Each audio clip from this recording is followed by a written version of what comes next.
कैसे हो मेरे प्रिया। आज का ये संदेश मैं तुम्हारे लिए लेकर आया हूँ और मैं हमेशा तुम्हारा मंगल चाहता हूँ। मैं तुम्हारा बाबा नीम करोली। तुम मुझे बाबा के नाम से पुकारते हो, तुम मुझे पिता का दर्जा देते हो मेरे प्रिय। और मैं भी तुम्हारी शुभता के लिए हमेशा हनुमान बाबा से प्रार्थना अर्चना करता रहता हूँ कि मुझसे जुड़े जितने मेरे भक्त हैं, जितने मेरे शिष्य हैं, सभी के जीवन को हनुमान बाबा सुख समृद्धि से भर दे। सबको एक अच्छा आरोग्य हनुमान बाबा के तरफ से प्राप्त हो मेरे प्रिय।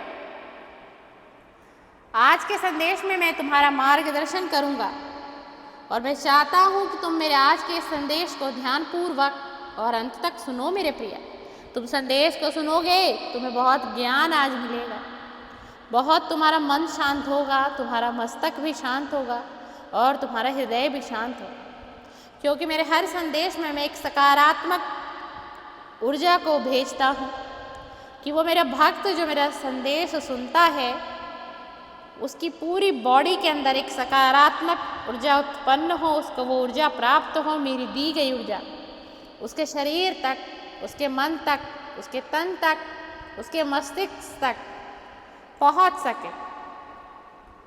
इसलिए मैं तुम्हें बार बार यह कहता हूँ कि मेरे संदेश को अंत तक और ध्यानपूर्वक सभी संदेश को सुना करो। और तुम अभी तक यदि मुझसे नहीं जुड़े हो तो मुझसे जुड़ जाओ, तुम्हें मेरा संदेश समय समय पर प्राप्त होता रहेगा मेरे प्रिय।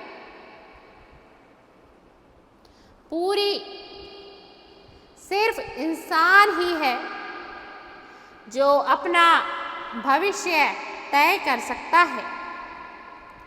पूरी कायनात में जितने भी शरीरधारी जीव हैं, इंसान उन सब में सबसे उम्दा है।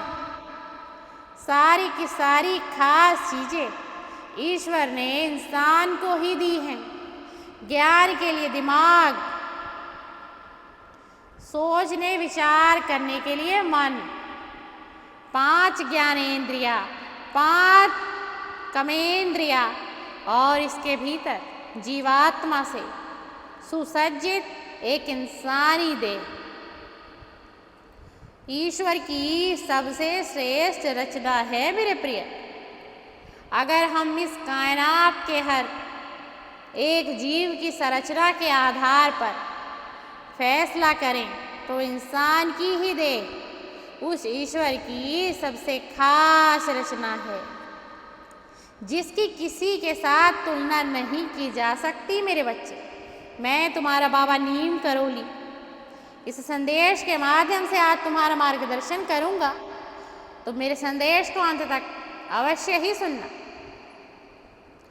आग, पानी, हवा, आसमान और धरती, इन 5 भौतिक तत्वों से बनी इस देह को मनुष्य के भोग और मोक्ष का जरिया माना गया है। वेदों में इसी मानव शरीर को अद्भुत नाव के समान कहा गया है, जिस पर सवार होकर मनुष्य इस संसार रूपी सागर में अपने कर्मों को पूरा करता है। हमारा भौतिक शरीर ही धर्म का पालन करने का सबसे पहला जरिया है। शरीर है तभी तक यह दुनियावी जीवन है। इस शरीर के आश्रय से ही इंसान श्रेष्ठ कर्मों को पूरा करके आध्यात्मिक आनंद को महसूस करने के काबिल बनता है बच्चे। इसी में रहती है तुम्हारी आत्मा जो नश्वर है, लेकिन यही नश्वरता हमें ईश्वर से मुलाकात कराने का सबसे श्रेष्ठ साधन भी है मेरे प्रिय। संसार के जिस हिस्से में हम रहते हैं वहाँ का प्राचीन चिंतन है कि इंसान के रूप में पैदा होना पूर्व जन्म के पुण्य कर्मों का ही एक फल है। मनुष्य भोग और कर्मों का फल भी भोगता है। मैं तुम्हें यही बताना चाहूँगा कि जितने अच्छे तुम्हारे कर्म होंगे उतना अच्छा ही फल तुम्हें ईश्वर प्राप्त भी अवश्य करवाएंगे। तुमने बहुत लोगों के मुख से सुना होगा ना मेरे प्रिया कि वो कहते हैं कि ना जाने हमारे जीवन में इतना दुख क्यों है, ना जाने भगवान को मुझसे इतनी दुश्मनी क्यों, इतना बैर क्यों। अरे क्यों भाई, देखो ना मेरे जीवन में कितना दुख है, मेरे जीवन में कितनी पीड़ा है और ये मेरे साथ ही ऐसा क्यों हो रहा है। तो ये इंसान के कर्मों के हिसाब से उसे वो फल दिया जाता है भगवान के माध्यम से, जिसे इंसान उस पल में उस घड़ी में नहीं समझ पाता और वो अपने आप को कोसता है।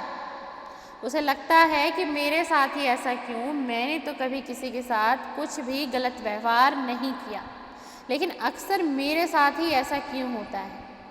और इस शरीर के जरिए शुभ कर्म करके खुद को श्रेष्ठ भी बना सकता है।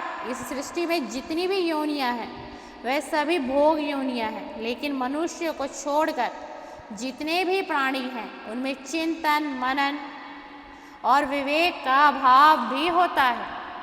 हमारी देह को ही यह खासियत ईश्वर ने बख्शी है कि इंसान बेहतरीन सोच विचार करके न सिर्फ अपने आज में शांति और सुख भर सकता है, बल्कि अपना आपने वाला कल भी संवार सकता है।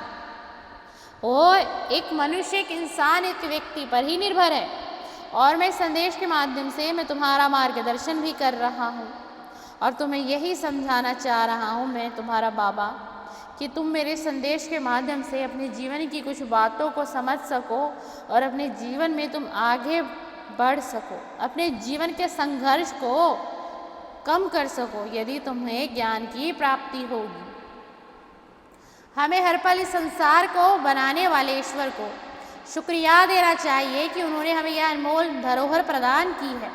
इस शरीर के रूप में ईश्वर ने हमें जो तोहफा दिया है, इसे हमेशा पाक साफ रखना हर एक इंसान की नैतिक जिम्मेदारी है। शारीरिक पवित्रता और शुद्धता धर्म की सीढ़ी का पहला पायदान है प्रिया। यदि हम इस भौतिक शरीर की देखभाल नहीं करेंगे, उत्तम सात्विक भोजन और धार्मिक विचारों से इसकी शुद्धि नहीं करते, तो सोचिए कि हमारी आत्मा का क्या होगा। हमारी मानसिक और आध्यात्मिक तरक्की का अगर कोई बेस है तो हमारा शरीर ही है। इस शरीर के सदुपयोग से मनुष्य भौतिक सुखों और आध्यात्मिक आनंद महसूस करने के काबिल बनता है।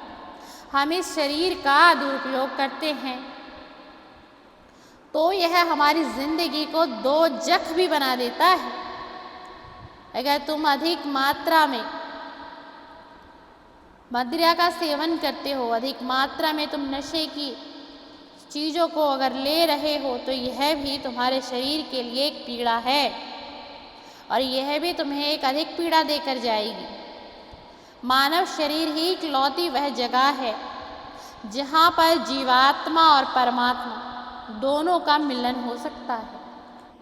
इसलिए प्रत्येक उपासक का यह दायित्व बनता है कि ईश्वर की दी हुई इस अमूल्य धरोहर को उत्कृष्ट चिंतन मनन के जरिए आत्मिक आनंद को महसूस करने के काबिल बनाए, और बनाना भी चाहिए तुम्हें। मैं तुम्हारा बाबा नीम करोली इस संदेश से तुम्हारा मार्गदर्शन करने आया हूँ प्रिया, और मुझे बहुत उम्मीद है कि तुम आज के संदेश को सुनोगे तो तुम अपने जीवन को बहुत गहराई से समझ पाओगे और तुम जानोगे कि तुम्हारा बाबा, तुम्हारा पिता तुम्हें क्या समझाना चाह रहा है तुम्हारे जीवन के एक उद्देश्य के लिए। हर किसी के जीवन का एक उद्देश्य होता है। तुम्हारे जीवन का भी एक उद्देश्य होना चाहिए। अपने साथ साथ अपने आसपास के लोगों का भला तुम्हारे हृदय में बसना चाहिए। तुम्हारे हृदय में दयालुता होनी चाहिए। तुम्हारा स्वभाव प्रिय होना चाहिए मेरे प्रिय। सीताराम सीताराम।